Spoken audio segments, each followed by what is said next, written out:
Yo, what is up, guys? It is Nick of the Notorious Fantasy back at today with another fantasy football video. In today's video, I got Week 14 tight end start or sit decisions. Now, before I get into the video, I'd like to give you guys a word from my friends and my sponsor over at OverlayDFS.com. OverlayDFS.com is my favorite way to play daily fantasy football. Now, they allow 10 max lineups in each contest. Obviously, I typically play the progressive game, and the reason why I play the progressive game is because if you're in the top 10%, you win 9 times your buy-in. In the $2.5 game, that's $18. In the $22 game, that's $180. And in the $109 game, you hit that top 10%, you get $900. But here's the kicker. If you hit that beautiful 12-0, which you're going to be striving to get in the $22 game, which is obviously, guys, the game to play, you could hit over $9,000. By the time it is Sunday, it may be over $10,000 if you hit that beautiful 12-0 and all of the stars align. Obviously, there are other people in the contest, but it's pretty much just you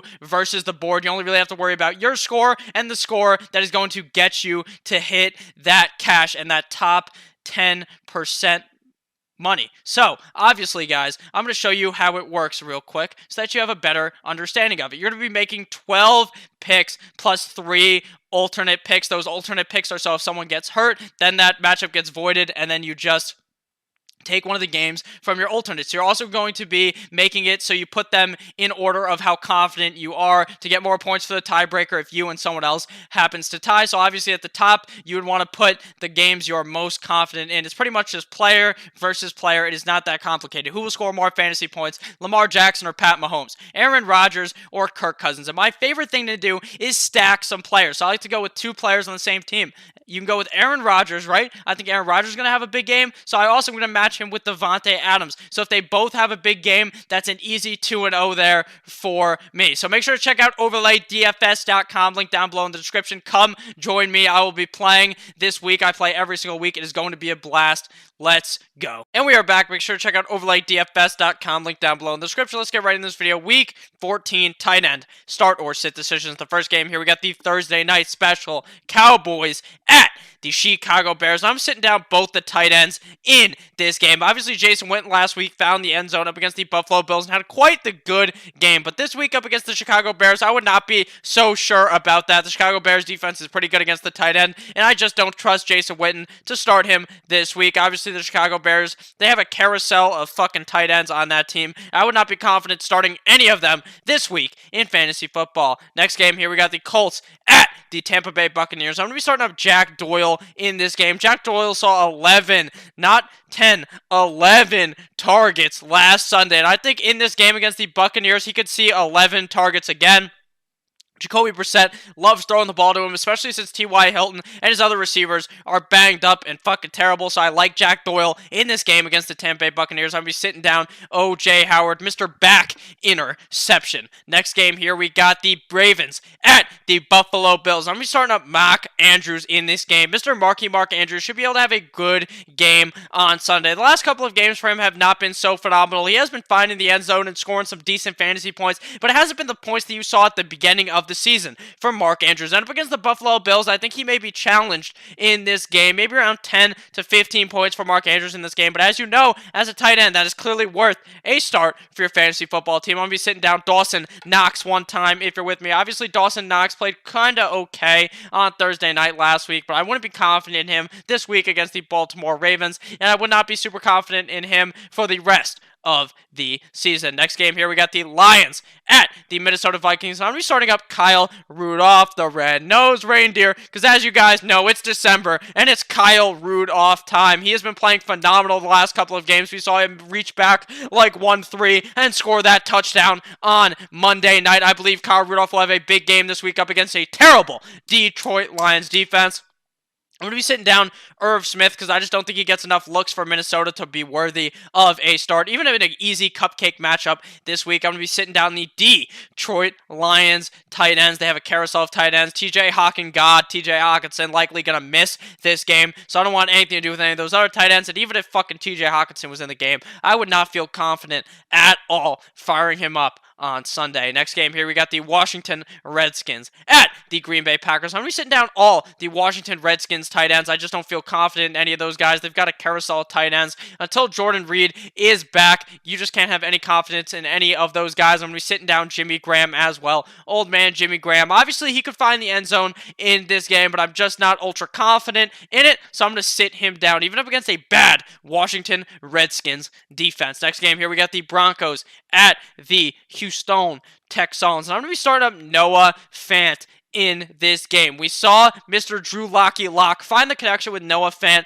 in that LA Chargers game. Young quarterbacks like to target the tight end position, and Noah Fant is a huge target for Drew Lock. I like Noah Fant in this game going up against the Houston Texans. I'm going to be sitting down Darren Fells. I know, guys, a few weeks ago, he was on fire, scoring so many fucking fantasy points. It was unreal. But as of recently, I just cannot trust him. Even up against a Broncos defense that I think the tight end could easily beat, I just don't trust Darren Fells, especially with Will Fuller back, taking up some of those targets. Next game here, we got the 49ers at the New Orleans Saints. Now, this game I love for the tight end position. George Kittle has been balling out of control the last couple of weeks, and I feel really confident in him this week against the New Orleans Saints. Obviously, I don't believe both of these quarterbacks are really going to have all that good of a game, but George Kittle is Mr. Jimmy Guap's safety blanket, and I think that George Kittle could easily perform well in this game, potentially be the #1 overall tight end in fantasy football on the week. Jared Cook also has been on fire, set him ablaze. He's been balling out of control the last couple of games, and that's obviously because Drew Brees has been looking for him in the end zone. While I think that this game may be a bit lower scoring since the 49ers defense is quite good, I believe that Jared Cook will still be able to find the end zone in this game and warrant a start in fantasy football this week. So I definitely like both of these guys this week in fantasy football. Next game here, we got the Bengals at the Cleveland Browns. If I'm being honest with you guys, I'm not confident in either of these guys this week to warrant starting either of these tight ends. Tyler Eifert really has not been getting it done the last couple of weeks. And up against the Cleveland Browns, against an okay defense, I just wouldn't feel ultra confident in him. David Njoku, on the other hand, has been missing games ever since week 2 against the New York Football Jets. I'm not too confident he even plays in this game, and if he does, I would not be ultra confident in starting him in my fantasy football lineup. Next game here, we got the Panthers at the Atlanta Falcons. Now, if Austin Hoop God, makes his triumphant return this week, you're going to have to start him. Matt Ryan loves feeding the rock to Austin Hooper, and if he's back in this game, I would definitely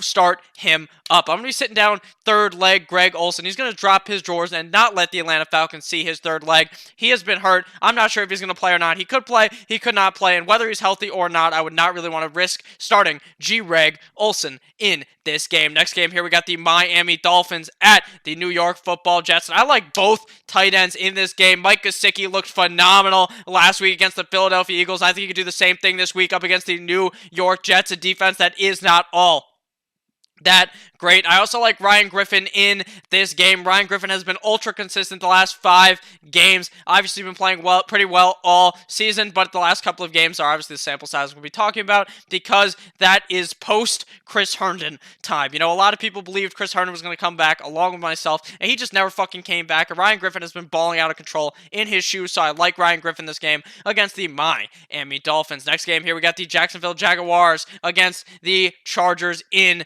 Jacksonville. Now, I'm going to be starting up Hunter Henry in this game. I know Hunter Henry honestly has been disappointing the last couple of games. He was balling out of control before, but you can't stop firing up Hunter Henry. He is a great tight end. I think he ends up finding the end zone maybe once or twice in this game going up against the Jacksonville Jaguars. I'm going to be sitting down the carousel of tight ends in Jacksonville. There's just so many of them that I'm not sure which one to start. And there's really none to start anyway, so it doesn't fucking matter. You're going to be sitting down all those tight ends in Jacksonville. Next game here, we got the New England Patriots up against the Kansas City Chiefs in Foxborough. I'm going to be starting up Travis Kelce in this game. Obviously, Travis Kelce is a must-start every single week. I didn't need to even tell you to start him. You should be able to close your eyes and throw him straight in your lineup every single week. I'm going to be sitting down Ben Watson. A lot of people think that Ben Watson is going to use his detective skills to win you some games in fantasy football, but he's just not. He He has not been it for the Patriots. He's not Rob Gronkowski. I am not comfortable starting Ben Watson in this game, even up against the Chiefs defense that really is not all that good at stopping the tight end. Next game here, we got the Titans at the Oakland Raiders, and I'm going to be starting up Darren Waller in this game. Obviously, Darren Waller has been playing quite well this season. I like Darren Waller this game against the Titans, even though he has had some regression because Derek Carr has not looked all that good. I think he has a good game this week against the Titans, and obviously anyone that can see as many touches as Darren Waller at the tight end position is going to be worthy of a start this week. I'm going to be sitting down Jonnu Smith. Jonnu Smith really hasn't done shit this season aside from a couple of good games early after Delaney Walker got hurt. I'm just not too confident in him because I don't think Ryan Tannehill likes throwing the ball to the tight end all that much. Next game here, we got the Steelers at the Arizona Cardinals. I'm going to be starting up Vance McDonald. Vance McDonald has been looking good the last couple of weeks, and up against the Arizona Cardinals, even if he hasn't played phenomenal the last couple of weeks, against the Arizona Cardinals, any tight end could score. We saw last week Tyler Higbee ball out of control against the Arizona Cardinals, and I see no reason why big Vance McDonald cannot do the same thing this week. I'm going to be sitting down all of the Arizona tight ends that are in that carousel of tight ends. Next game here, we got the Seattle Seahawks at the Rams, and speaking of Tyler Higbee, I think he's going to ball out yet again this week against the Seattle Seahawks. Jared Goff loves using that tight end, and Tyler Higbee is the tight end to start in this game. Gerald Everett is hurt, likely not going to be playing in this Sunday game. I like Tyler Higbee in this game. I also like Jacob Hollister, aka Jacob Abercrombie, in this game. He is clearly a vital part of this Seattle offense. Next game here, we got the Giants at the Eagles, the final game of the week, the Monday Night Football matchup, the game that is going to put you to sleep because it is so fucking bad, but two tight ends in this game are going to be amazing, and that is Zach Ertz and Dallas Goedert. We saw both of these guys run a train on the Miami Dolphins last week, and I see no reason why they can't do the same thing up against a defense that may be even worse than Miami's in New York, in Philadelphia. Obviously, you're going to be sitting down Evan Ingram. He is just not going to do shit in this game, even if he ends up playing. I just don't trust Eli Manning. So thank you guys all for watching this video. If at any point you ended up enjoying, please make sure to click that subscribe button down below. It really mean a lot. It's right down here as well. And then click on one of the videos over here, over here, or down here. Click on one of those. I love each and every single one of you guys. Check out overlaydfs.com, link down below in the description. I love each and every single one of you guys. As always, have a great rest of your day. Goodbye, my friends.